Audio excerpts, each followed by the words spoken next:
sexta-feira chegou e com ela o Resenha do Cangaço. Toda sexta-feira, 18 horas, nós temos um encontro. Eu, você e um convidado.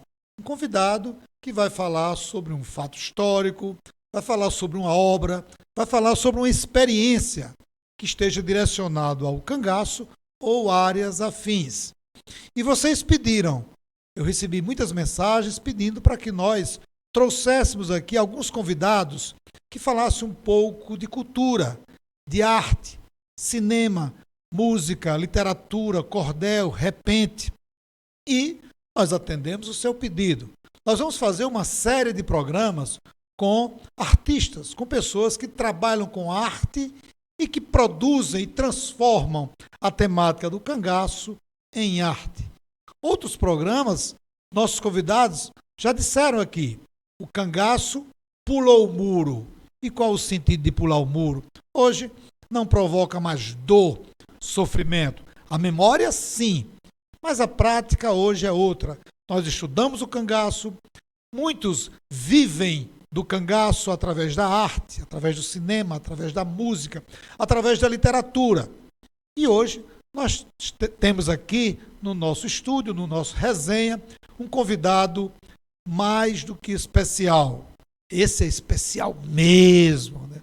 Antônio Francisco, nosso querido poeta de Mossoró, é graduado em História, colega de História pela Universidade do Estado do Rio Grande do Norte, é membro da Academia Brasileira de Literatura de Cordel, na cadeira número 15, que tem como patrono Patativa do Assaré.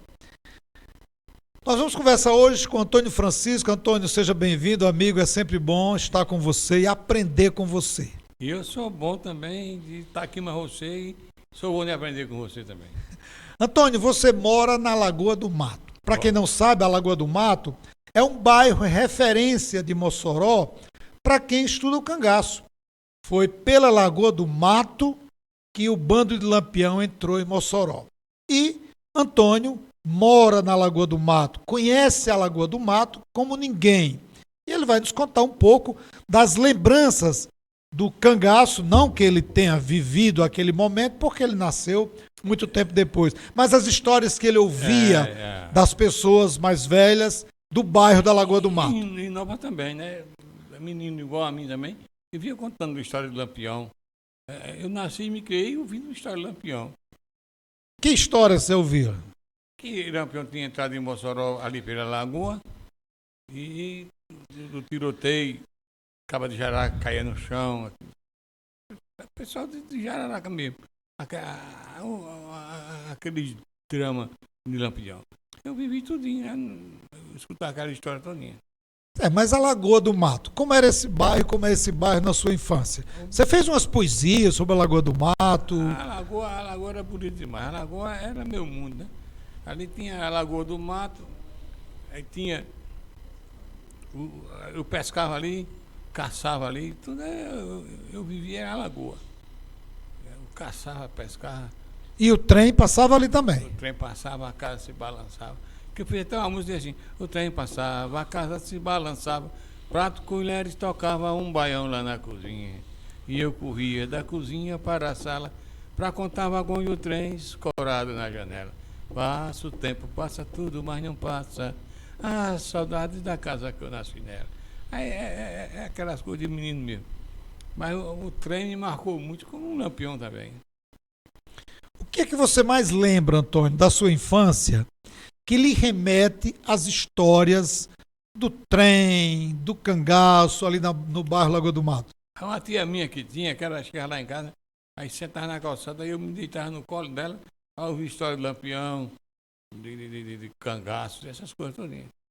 Caba Valente, Naninho o nome dela. Ela contava uma história demais. E eu nunca esqueço. Antônio, o que você acha do cangaço? Foi uma coisa que precisou de ter. Eu digo que é muito povo. O cangaço sempre existiu lá em casa, dentro da minha casa. A gente tinha o cangaço, por exemplo, quando pegava o cangaço, a gente tinha o cangaço como uns heróis. Eu gostava demais do cangaço. Você já escreveu muito sobre o sertão, você escreve sobre o sertão, você escreve sobre os personagens do sertão, obviamente do sertão do Nordeste do Brasil. E tem algumas poesias que marcam a sua trajetória como artista. Nós temos aquela dos animais. Você podia recitar pra gente aí, Dan? Preciso. A rocha aí. Porque sempre quando eu faço uma coisa, eu tento botar um sertão no meio, né? E Lampião era do sertão. Quem já passou no sertão e viu o solo rachado, a caatinga cor de cinza, duvido não ter parado para ficar olhando o verde do juazeiro copado. E sair dali pensando como pode a natureza, num clima tão quente e seco, numa terra indefesa, com tanta diversidade, criar tamanha beleza. O juazeiro, é para nós a resistência, a força, a garra e a saga, o grito de independência do sertanejo que luta na frente da emergência. Nos seus galhos se agasalham do periquito ao cancão. É o hotel do retirante que anda de pé no chão, o general da caatinga e o vigio do sertão. E foi debaixo de um deles que eu vi um porco falando, um cachorro e uma cobra, e um burro reclamando, um rato e um morcego, e uma vaca escutando. Isso já faz tanto tempo que eu nem me lembro mais. Se foi para lá de Portim, se foi para cá de Cristais. Eu só me lembro direito do que disse os animais. Eu vinha de Canindé, com sono e muito cansado, quando eu vi perto da estrada um juazeiro copado. Subi, armei minha rede e fiquei ali deitado. Como a noite estava linda, procurei ver o cruzeiro, mas cansado como estava, peguei no sono ligeiro. Só acordei com os gritos debaixo do juazeiro. Quando eu olhei para baixo, eu vi um porco falando, um cachorro e uma cobra, e um burro reclamando, um rato e um morcego, e uma vaca escutando. O porco dizia assim, pelas barbas do capeta, se nós ficarmos parados, a coisa vai ficar preta. Do jeito que o homem vai acabar o planeta. Já sujaram os 7 mares, do Atlântico ao Mar Egeu, as florestas estão capenga, o rio de Acodebril, e ainda por cima dizem que o ceboso sou eu. Os bichos bateram palma, o porco deu com a mão, o rato se levantou e disse, preste atenção, eu também já não sou porco.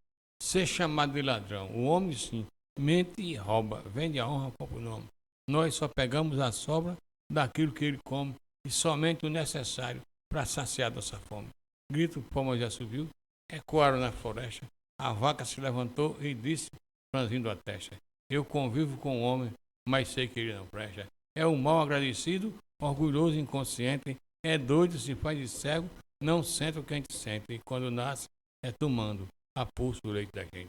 Entre gritos e aplausos, a cobra se levantou, ficou na ponta do rabo e disse, também eu sou, perseguida pelo homem, para todo canto que vou. Para vocês o homem é ruim, mas para nós ele é cruel. Mata a cobra, tira o couro, come a carne, estoura o fel, descarregam todo o óleo em cima da cascavel. É certo, eu tenho veneno, mas nunca fiz um canhão. E entre mim e o homem há uma contradição. O meu veneno é na presa, o dele é no coração. Isso é por aí. Antônio, ele fez uma poesia que eu considero uma das mais interessantes, mais curiosas, para quem quer conhecer um pouco da história do cangaço e da entrada de Lampião aqui, com um olhar invertido. Né? Foi o ataque de Mossoró a Lampião. Lampião. Como é que surgiu essa ideia, Antônio? Que foi que... Foi Gastão que me deu essa ideia. Paulo Gastão. Paulo Gastão. Kidemir. Ele veio só falando Lampião, e eu queria fazer uma coisa o contrário. Aí eu fiz. Tá na sua memória ainda? Uns pedaços. O ataque de Mossoró a Lampião. O Lampião, E como é que Mossoró ataca Lampião? No dia que eu não consigo escrever nenhuma linha, eu visto a minha camisa e vou pro bar de Ideinha, beber cana e palestrar com meu Lulinha. Lulinha dá de olé na cartilha do saber, sabe história de Trancoso para dar, trocar e vender. Duvido eu voltar do bar sem nada para dizer. Foi ele quem me disse que tinha achado um caderno que tinha a data marcada muito antes do inverno, sobre um evento que houve em um dos palcos do inferno. Um evento musical chamado Canta Vem Vem, que busca prestigiar o valor que ele tem, dando os prêmios e mais prêmios para as almas que cantam bem. Lampião foi o primeiro cantando Mulher Rendeira, o segundo Cão Sem Dedo, o inventor da soqueira. e ganhou cantando a música Bagaço de Feira. Caos Sem Dedo recebeu de Caim um violão, gravou um CD pirata sem gastar nenhum tostão e saiu como os poetas, vendendo de mão em mão. A Lampião lhe deram um passo para viajar por todo o canto do inferno, mas se quisesse arriscar, podia vir para o Nordeste, tomar cachaça e brincar. Lampião disse: eu vou, o Nordeste é meu xodó, eu vou rever o sertão e dar lá naquele pó um abraço em Candeeiro e um sushi em Mossoró. Mas vacilou quando soube dos planos do Lampião, correu e disse: compadre, faça besteira não, trocar essa paz aqui nas estradas do sertão, esqueça de Mossoró, por favor você não vá, a gente vê o perigo daquelas bandas lá pelo semblante das almas que vem correndo para cá. Lampião disse: compadre, amanhã eu partirei, eu não vou gastar aqui o prêmio que eu ganhei enquanto Mossoró zomba da carreira que eu levei. Quando o Macedão se calou, o inferno estremeceu. Quando parou de tremer, Lampião apareceu no Vale do Apodi com todo o cangaço seu. Quando saíram do mato, o bando foi assaltado. Era um estabefe em cochete, Lampião foi empurrado, Cacheado apanhou tanto que pediu Cacheado. Já perto de Mossoró, um carro na contramão. Passou tão perto do bando que botou 8 no chão e partiu em 3 pedaços o chapéu do Lampião. Depois daquilo, Maria disse olhando o Lampião: nesses 3/4 de século, mudaram a cor do sertão. Por favor, vamos embora. Deixe Mossoró de mão. Lampião disse: Maria, eu vou, nem que seja só. Nem que eu perca 8 olhos e apanhe fazer dó. Só vou voltar quando eu me vingar de Mossoró. Quem quiser ficar aqui, fique perdido nesse vegel. Eu vou entrar pelo bairro do Alto São Manuel e descer, cortando gente, até passar no quartel. E entrar em Mossoró à 1 da madrugada. Na hora que o carro na ilha, dá a primeira pancada, botando todo cangaço no rio da batucada. Jararaca quis correr, mas quando viu o Lampião, agarrado com Maria, marcando passo no chão, entrou no meio do fio cantando: carrinho em mão, pô. Aí sai descendo o São Manuel ali. Asa branca, beija-flor, atrás do carro de som, dizia para mergulhão que nem ver Macilão dentro de um chafudo desse, de um cantasse de bom. Isso aí por aí. Deu tudo certo. E Lampião nunca mais voltou por aqui. Lampião foi embora, nunca mais voltou. Não teve carrinho de mão que botasse Lampião aqui. Antônio, me diga uma coisa, você vive de arte. Você é um cordelista e vive de arte. Nós temos aqui inúmeros trabalhos do Antônio Francisco, né? E não é só sobre o cangaço. Veredas de Sombras, essa obra aqui, poesia do Antônio Francisco. Nós temos isso aqui, 7 Contos de Maria, também tem por motivos do Antônio diversos. Francisco. Motivos Diversos, que para mim é o clássico, né? E fora os cordéis, que nós temos aqui na bancada, inúmeros cordéis que vocês podem ver, né? Antônio desenvolve um trabalho importantíssimo para a cultura, não só de Mossoró, mas para a cultura popular brasileira. Antônio, como é viver de arte? É difícil, mas eu vivo. A gente tem que passar por cima mesmo. Querer as coisas e depois não querer. Eu vivo. Eu acho bom. Você é poeta, é artista, é cordelista. Desde criança você teve outras profissões? Eu já pintei, eu soldo, eu pinto oxigênio elétrico, eu soldo. Eu faço um bocado de coisa. Já foi sapateiro? Já fui sapateiro bom. Já foi pedreiro? Tudo eu já fiz. Já fez placa de carro? Já fiz placa de carro. E é formado em História? Formado em História. Está sobrando História. Tudo isso é um pouco da sua trajetória que você joga na sua poesia? Ela entra sem eu querer. Está no meio. Minha poesia é muito cheia de coisa. De história, de cordel, de sapato, de tudo. Você se inspira na vida, na sua vida, você se inspira na vida dos outros, você se inspira em quê para fazer poesia? Em todo mundo. Passou perto de mim, eu estou inspirando. Mas o seu bairro é a sua maior inspiração? É. O bairro é tudo. A Lagoa do Mato é tudo para mim. Você já esteve presente em inúmeros programas de renome nacional, né? A gente acompanha a sua trajetória e Ceará, Paraíba, Pernambuco, Rio de Janeiro. Você é da Academia Brasileira De literatura do Literatura do Cordel. Como você chegou até lá? Aquele Marco Luciano aqui de Mossoró levou um cordel meu pro cara ver lá. O cara disse, rapaz, chamar esse homem pra aqui, rapaz. E me leva logo pro Rio de Janeiro direto. Quer dizer que quem fez a ponte para você chegar à Academia Brasileira foi o Marcos Lucena. Marco Luciano. A quem eu mando um abraço todo especial para Marcos Lucena, grande artista moçoroense que mora. Hoje ele está à frente da feira. Voltou, né? Ele já esteve em outro momento à frente da Feira de São Cristóvão e hoje ele retoma lá uma função da parte cultural da Feira de São Cristóvão. Um forte abraço ao Marcos Lucena, que retornou para desenvolver um trabalho muito especial lá na Feira de São Cristóvão, no bairro de São Cristóvão, do Rio de Janeiro. A feira que representa um pouco da cultura do Nordeste no Rio de Janeiro. Você já esteve lá em São Cristóvão, na feira? Já. Já apresentou seus trabalhos lá? Eu sou conhecido só. Antônio, você... vários trabalhos seus já foram estudados nas universidades. Eu vi aqui no seu currículo, tanto cursos da UFRN, como a Universidade de Londrina, São Paulo, já estudaram a sua poesia. E como é que você vê, como é que você se vê sendo um autor moçoroense com repercussão em grandes universidades do Brasil? Eu sinto um cara normal mesmo. Só que eu fui mais longe. Escrevendo. Quando eu vejo minhas coisas Tocantins, para lá, Palma, eu satisfeito. Feliz em saber que eu escrevi uma coisa que está saindo. E quem não fica? O São João de Mossoró tem um polo, uma área, um espaço que é homenagem a você, não é isso? Tem. E como é essa programação lá? Você faz o que nesse polo? Eu nem sei. Eu vou para lá para saber. Você chegando lá, você declama sua poesia e... Tem um menino, meu neto também. Quer dizer que você já está fazendo herdeiros. Tem meu neto, é melhor que eu. Melhor do que você.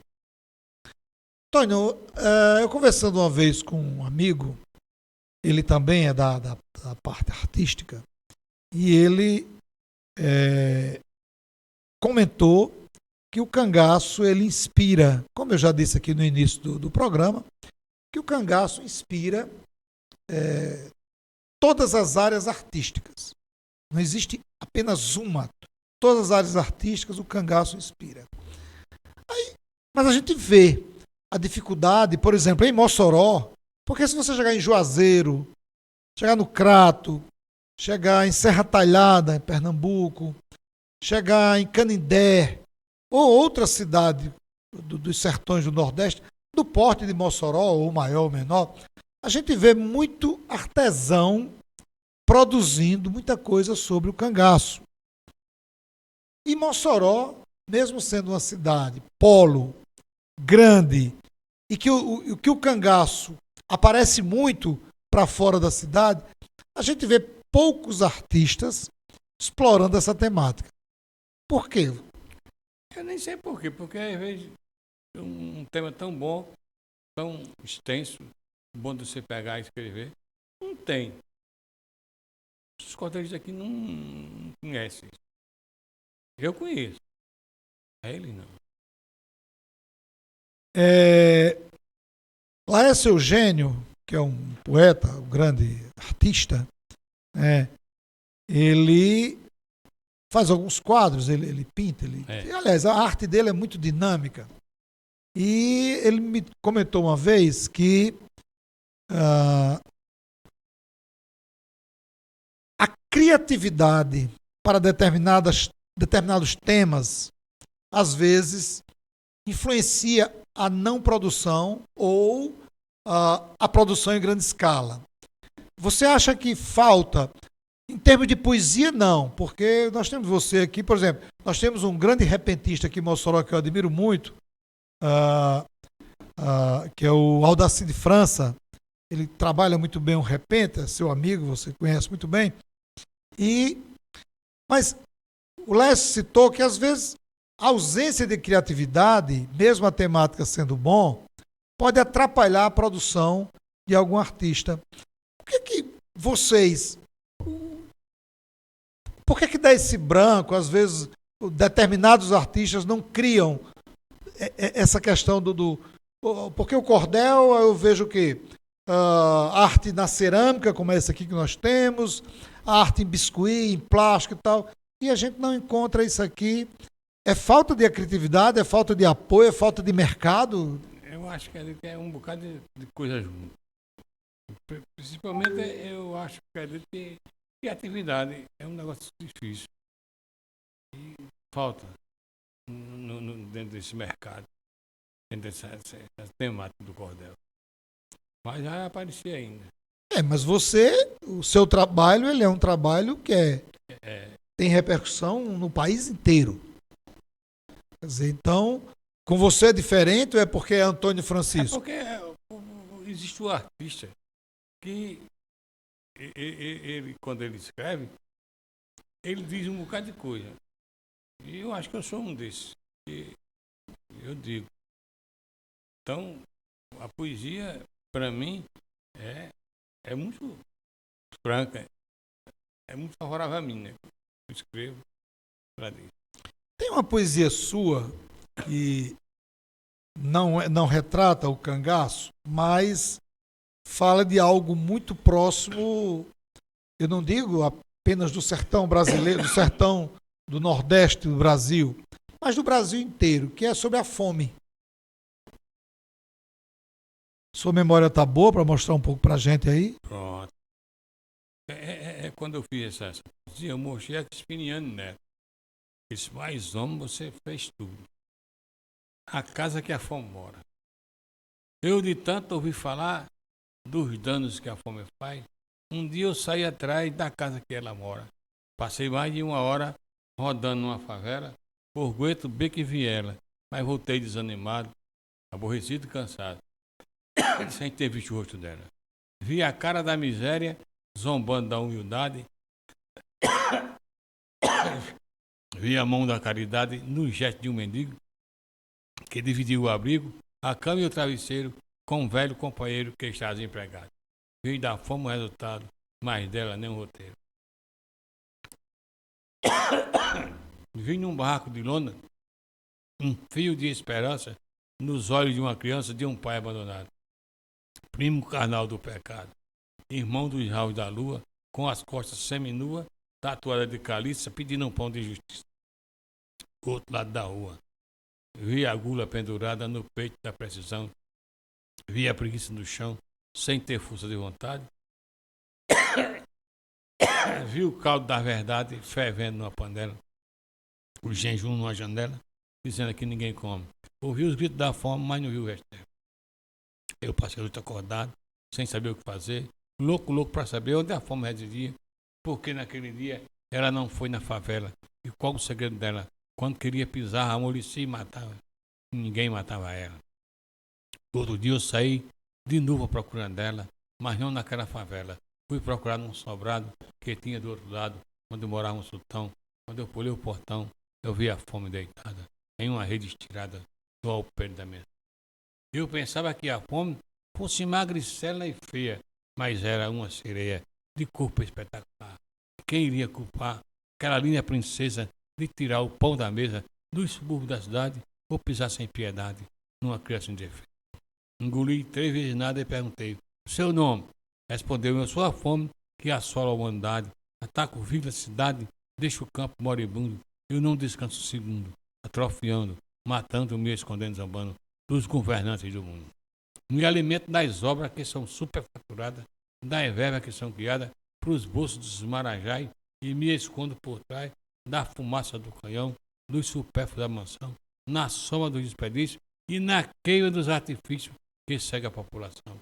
Tenho pavor da justiça e medo igualdade, me bana a vaidade da modelo desnutrida, na renda mal dividida, na mão do cheque sem fundo.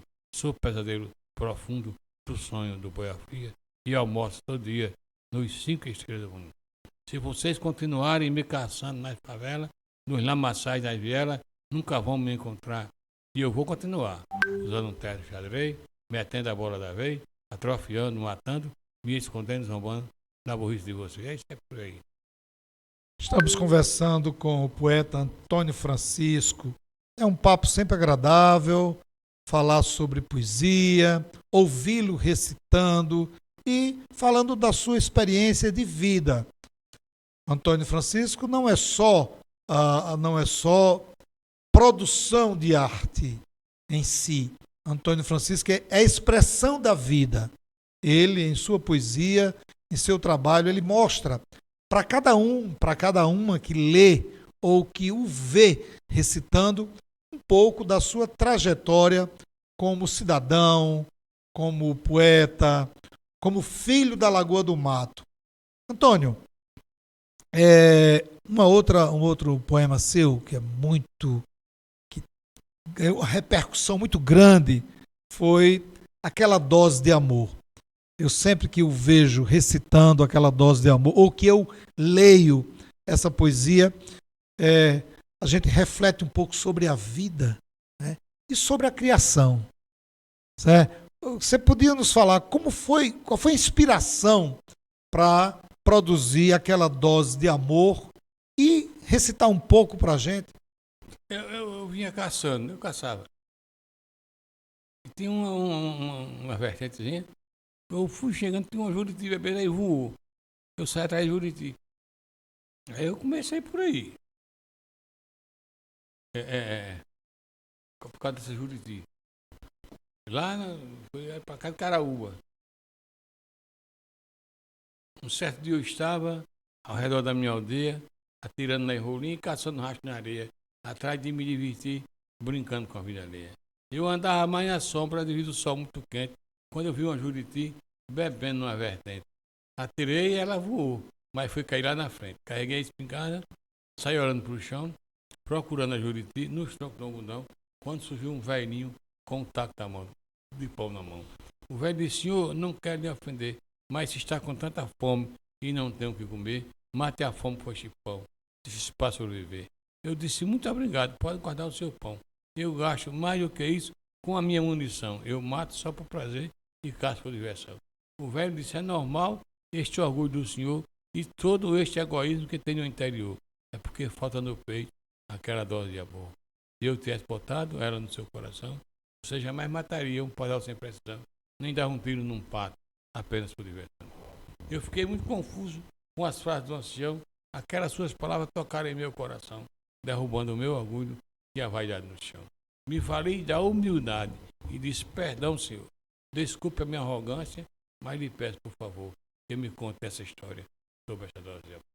O velho disse: pois não, vou explicar ao senhor, porque mesmo sem querer, sou o maior causador de hoje em dia o ser humano ser tão carente de amor. Isso tudo aconteceu há muitos séculos atrás, quando meu pai fez o mundo, terra, mar e vegetais, me pediu para ajudar no último dos animais. Pai me disse: filho, da formiga ao pelicano, vou ter veneno na cobra, bico grande no tucano. Agora estou terminando o animal ser humano. Mas ficou meu sem graça este animal predador. O couro não deu para nada, a carne não tem sabor, na cabeça tem juízo, mas no peito falta amor. Por isso que eu lhe chamei, para você lhe consertar, botar mais a mão no peito, lhe ensinar a amar e tirar dessa cabeça o desejo de matar. Depois disse: filho, vá amanhã lá no quintal, na casa dos sentimentos, perto do pote do mal, traga a dose de amor e bota nesse animal. De manhã eu fui buscar aquela dose sozinho, mas na volta eu me entretei, brincando com o passarinho, perdi a dose de amor numa curva do caminho. Quando eu notei que perdi, voltei correndo para trás, procurei por todo o canto, mas cadê o chavais? Aí eu fiz a loucura que toda criança faz. Voltei, peguei outra dose, igualzinha a do amor, o vírus da mesma altura, o rótulo da mesma cor. Cheguei em casa e botei no peito do predador. Mas logo no outro dia, meu pai, sem querer, deu fé do animal ser humano, chutando um sapo com o pé, e no outro ele zombando dos olhos do caboré. Vendo aquilo, o pai chorou, ficou triste, passou mal, me chamou e disse: Felipe, o bicho não está normal. O que foi que você fez no peito desse animal? Quando eu contei a verdade de tudo aquilo que eu fiz, o pai disse através da voz: eu sei que você não quis, você botou foi ódio no peito desses filhinhos. Esse bicho inteligente, com esse ódio profundo, com pouco amor desse peito, não vai parar um segundo, enquanto não destruir a última cela do mundo. Depois daquelas palavras, chorei como Santa Clara. Quando foi a meia-noite, eu saí de porta fora. Nunca mais eu pisei na casa que meu pai mora. Isso é por aí.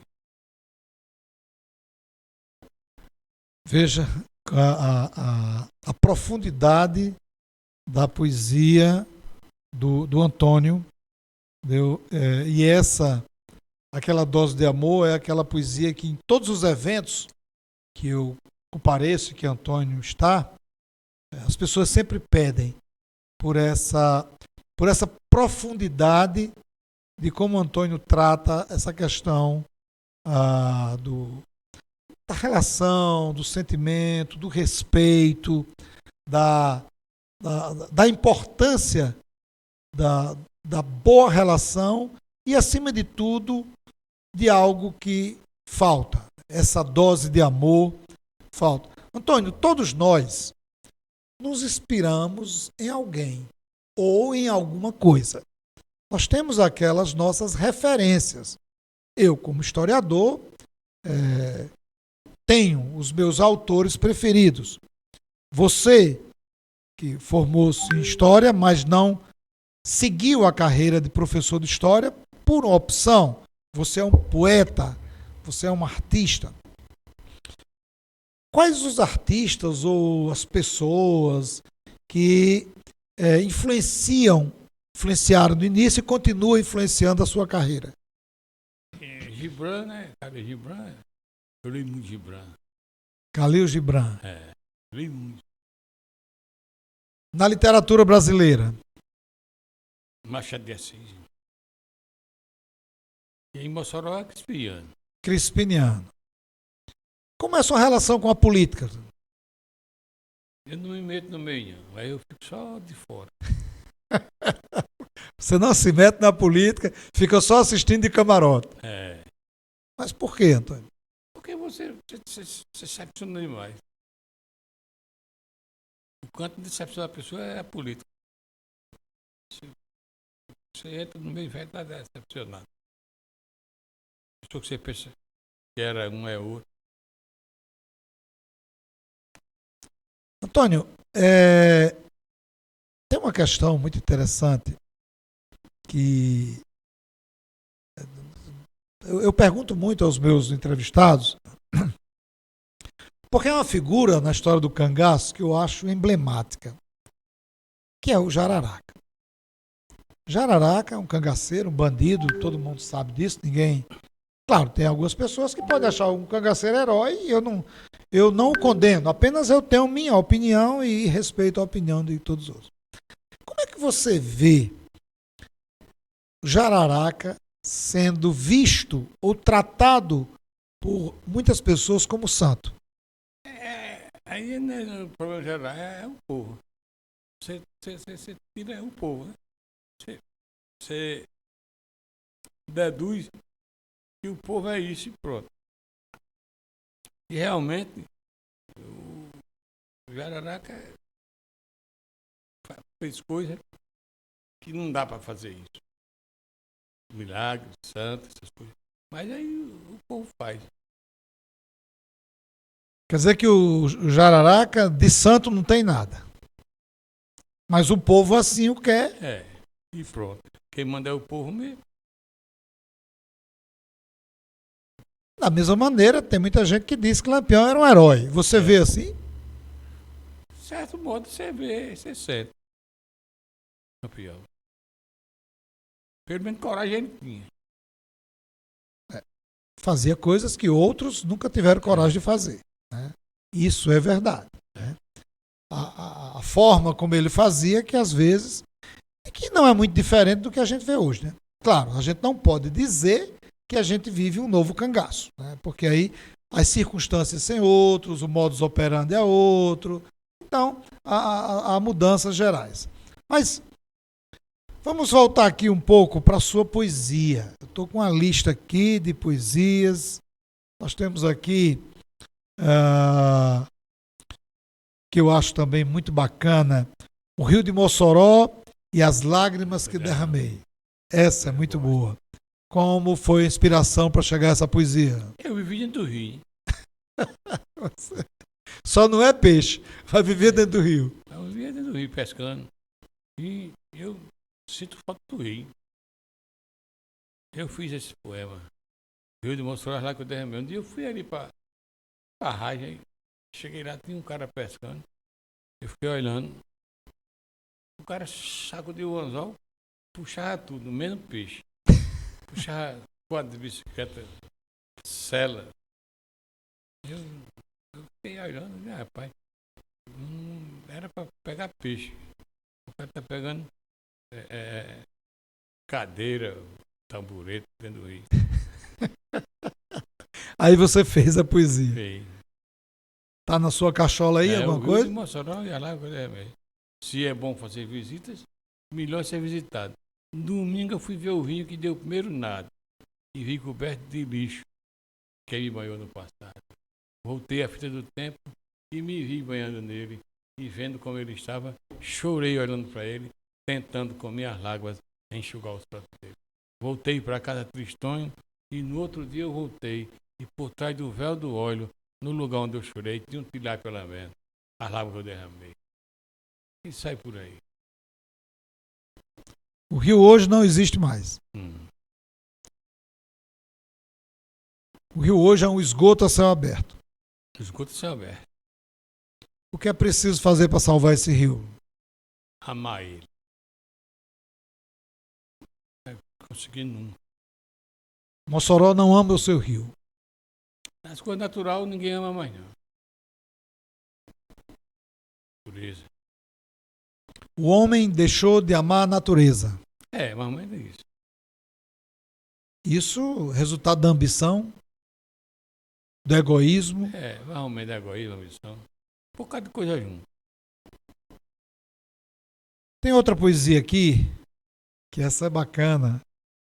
O lado bom da preguiça. Isso, não que você seja preguiçoso, que você não é. Mas já aparece com você essa poesia. Quando eu leio, eu já lembro de Antônio. Como é? Como surgiu essa poesia?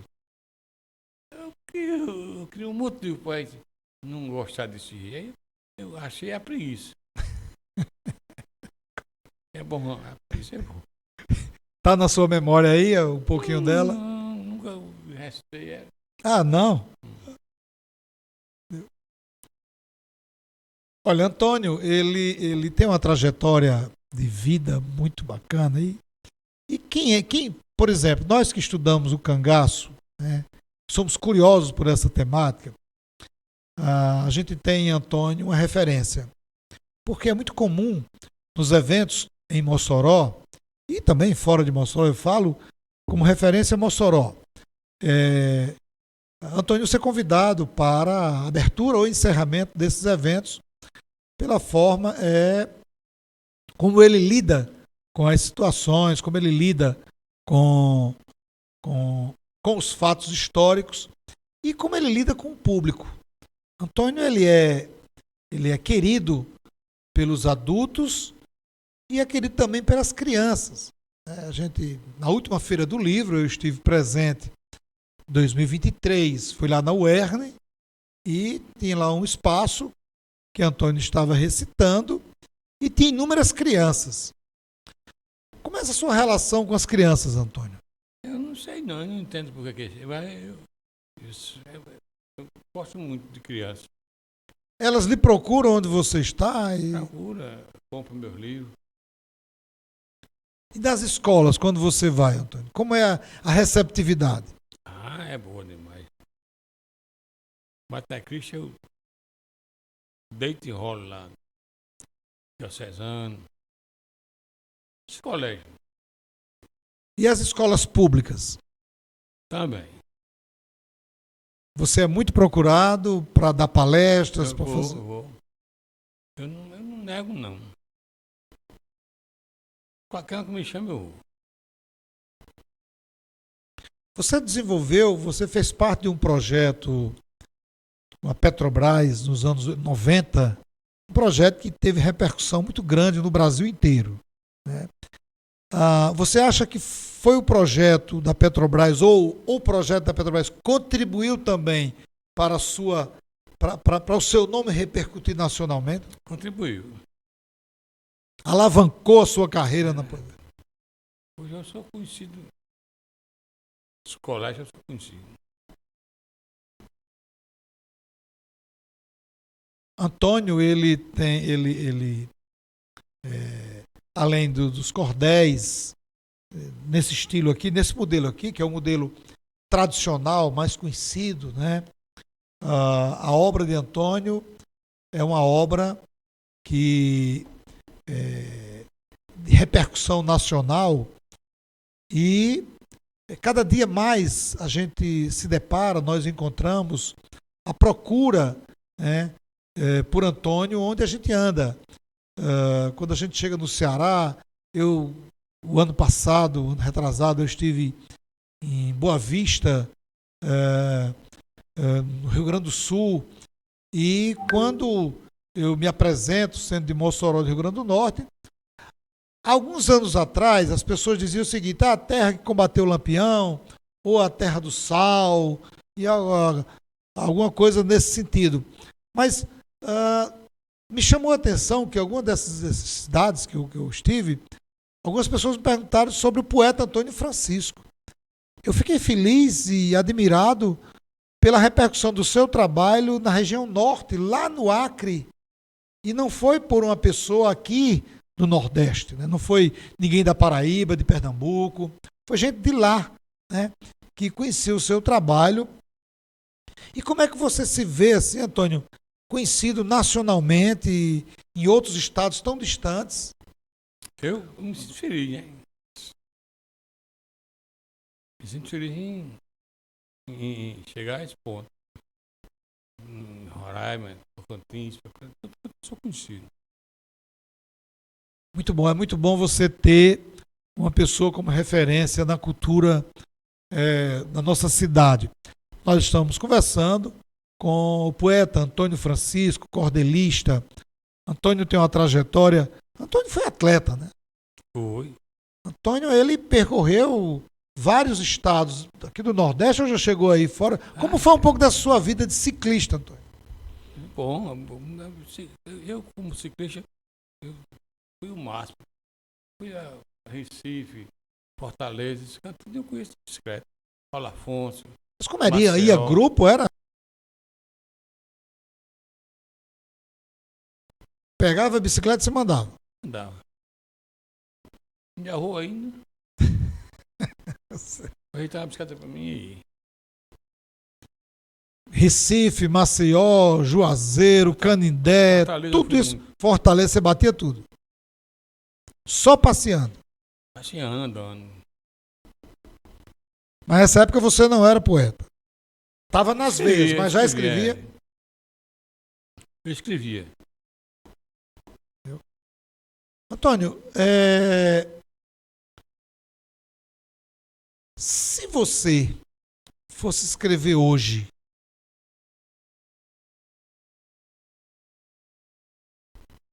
sobre a questão que mais lhe incomoda no Brasil, o que mais lhe incomoda no Brasil hoje, o quê? Rapaz, eu me sinto incomodado com tudo. Tudo me incomoda. Quando eu estou assistindo televisão, que eu vejo aquelas coisas, meu Deus do céu, um país tão bonito, tão grande, terminar assim. Quando recentemente, aliás, nós estamos acompanhando ainda a tragédia do Rio Grande do Sul. Né? E quando você nos falou aí da poesia sobre o Rio Mossoró, quer dizer, guardadas as proporções, lógico, né? A gente se depara também com uma tragédia. Porque é um rio que está Paraíba, morto. Né? Não, exatamente. É um rio lá e um rio cá. Né? O que você acha, Antônio, que o Brasil... Eu sei que em outros países acontece também. A questão ambiental, o crime ambiental, ele não ocorre só no Brasil. Não são só os brasileiros que deixaram de amar a natureza. O capital, o capital ele explora, ele mata, ele aniquila, né? E temos alternativa, temos saída para isso, Antônio? A saída é o homem aprender a amar. Não aprende? Eu sinto muito o que está acontecendo entre homem e natureza. Mas já acontece. Não há esperança. Para mim, mano, enquanto existir dinheiro, o silêncio é de indignação, gente. É uma coisa incrível. Você dia a dia, né, você percebe o quanto nós estamos perdidos em relação a essa questão ambiental. Estamos em pleno período junino. Junho, o Nordeste do Brasil explode com as festas, com os arraiais, com a alegria em cada cidade, em cada bairro, em cada comunidade. O São João para você é uma época de faturamento, você vende mais, você se apresenta mais, ou é um período como outro qualquer? É como outro qualquer, só que a gente não sabe. A gente não sabe mesmo explorar nada. Ultrapassa as coisas. O São João era para ser como era antigamente. Você não pensava em dinheiro, você pensava no São João. Você vivia a tradição, né? Era. Hoje você vive o mercado. Mercado. Diferente. O pingo do meio-dia já chegou na sua casa? Porque é na avenida ali, né? Vai chegar. Vai tirar você daquela sua área ali, daquela sua calçadinha? Pingo da meio-dia. O pingo da meio-dia é uma grande festa, mas é um grande entrave para algumas coisas, né? Estamos caminhando para o final do nosso papo com Antônio Francisco, um pouco da trajetória de vida de Antônio, a relação da poesia de Antônio com o cangaço, mas também com a questão ambiental, com a crise de identidade, com a exploração do capital, com a miséria. A poesia de Antônio Francisco, ela retrata todas essas situações que a gente vive, que a gente presencia e que muitas vezes nós mesmos provocamos essa falta de empatia com as questões que permeiam, que vivencia o nosso povo. Antônio, eu quero agradecer sua presença. Eu que agradeço. Foi muito bacana estar com você aqui. Eu passo para você fazer suas considerações e falar mais alguma coisa que você queira falar, amigo. Não, a consideração minha é que as pessoas aprendam a amar mais a natureza. E pronto. Deixa de lado todas as coisas, aprender a amar mais a natureza. Dá para viver de arte inspirando-se no cangaço? Eu vivo de arte de todo jeito. E o cangaço é uma das inspirações? É. Lampião dá para dar dinheiro a muita gente ainda. Tá doido, mano. Desde que ele não desça pelo Alto São Manuel. Estamos encerrando o nosso papo com Antônio Francisco. Peço a você que está nos assistindo, se não for inscrito no canal, se inscreva. Toda sexta-feira, às 18 horas, aqui no estúdio, professor Felipe Caetano, na sede da ADUERN, Associação dos Docentes da Universidade do Estado do Rio Grande do Norte. Um abraço a todos e a todas e até a próxima sexta-feira.